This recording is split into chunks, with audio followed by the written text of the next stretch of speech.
Hello po! Samahan niyo ako today dahil maglalaro kami ng boys ko. Siyempre, dalawa na lang po talaga natirang lalaki sa buhay ko ngayon. Wala na kasi si Papa, tsaka dumadagdag na din mga pamangkin ko. Parami na po yung mga lalaki sa buhay ko. Nasa may SM downtown kami at naisipan pa namin maglaro nito kasi gusto ko sana namin mag-bowling. Yun nga lang, naka-reserve ang buong bowling area. So, yun, wala. Iniwan din kasi namin yung mga pamangkin namin nandun po sa may laruan ng mga pambata. Anong tawag dun?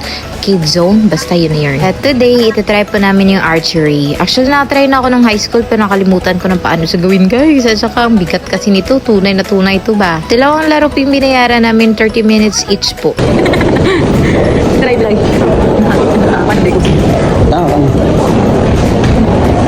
Nang laro ay archery po.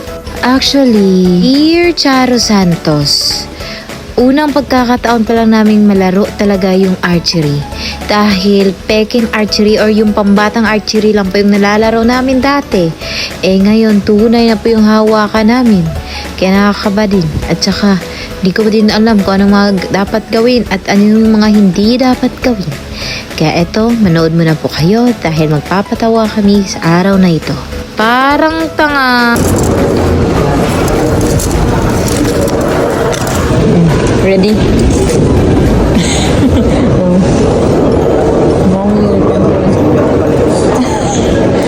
Zombie apocalypse. Lagi kasi talaga namin pinag-uusapan, what if magkatotoo yung mga zombies or kung may mga sakunang hindi natin inaasahan, saan kami pupunta? Sa grocery store. At saka kailangan daw namin matuto na makipaglaban. Kaya ito, isa sa pwede daw namin matutunan ay yung archery para naman mabuhay kami at makasurvive. Ganun. Advance talaga kami mag-isip, no?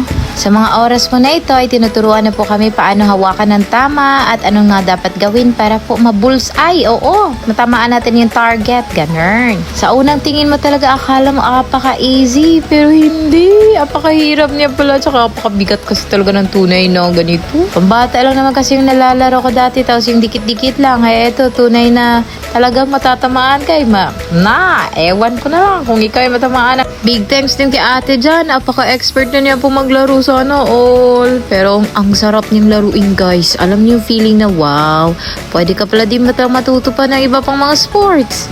Sorry na, pinagkaitan kasi kami ng yaman dati. Kaya hindi talaga namin afford yung mga ganitong laro.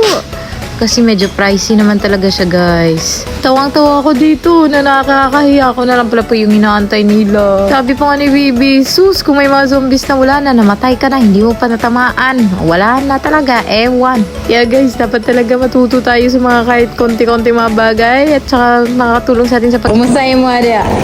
Ha? Dagan. Dali ka na hapit. Hapit ra. Oh. Igor yellow. Kabalo na iba sa lapit set. Layo na kayo tinuod eh. Nasa blue. Ito ganinaw. Perfect. Second set na po kami. Time send ko po muna yung video. Book. Kamay na lang kayo. Bullseye na.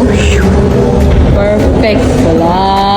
Third set na namin at saka tuloy-tuloy na din to hanggang sa matapos po yung time. Sa third set, alam mo yung ang easy na lang niyang laruin pero grabe nahihirapan talaga ako sa paglagay ng arrow sa bow ba. Ang hirap talaga niya, lalo na sa bowstring. Ay, ewan ko na lang talaga. Yung finger ko hindi talaga maka-center-center. Pero uy, tignan niyo ang result mamaya. Maka-bullseye tayo. Makakasurvive na din si Queen. Oh, diba? Matatalo natin mga zombie, guys. Kaya chill lang kayo dyan. May tamang pagtanggal din pala ng mga arrows. O, yan. Nahirapan din ako konti dito. Medyo mabigat pala siya at saka matigas. Ganun. Tuloy ang laban.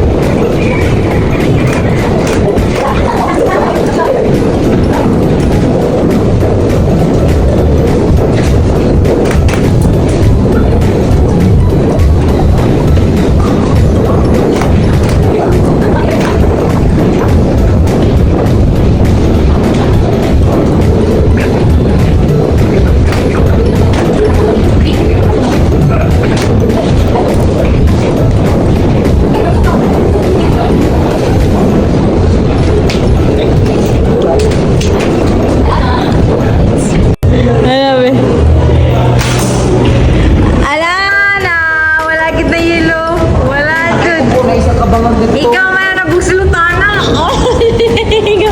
Pwede ito tanggalan dong. Wala na. Wala na.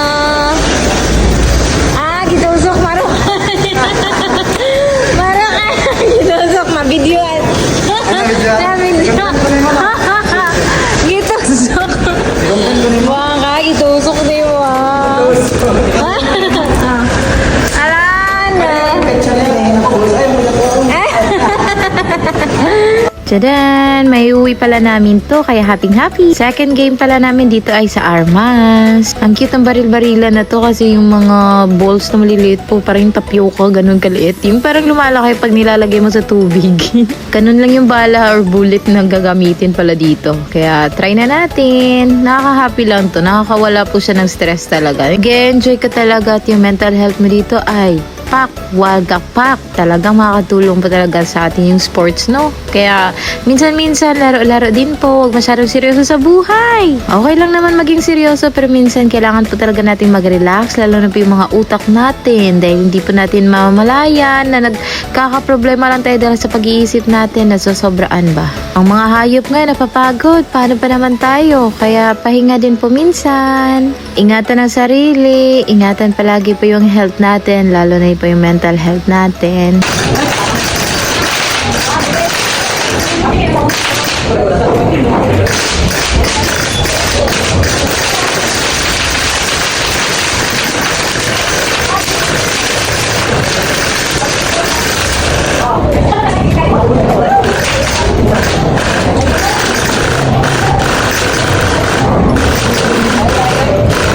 Done na po.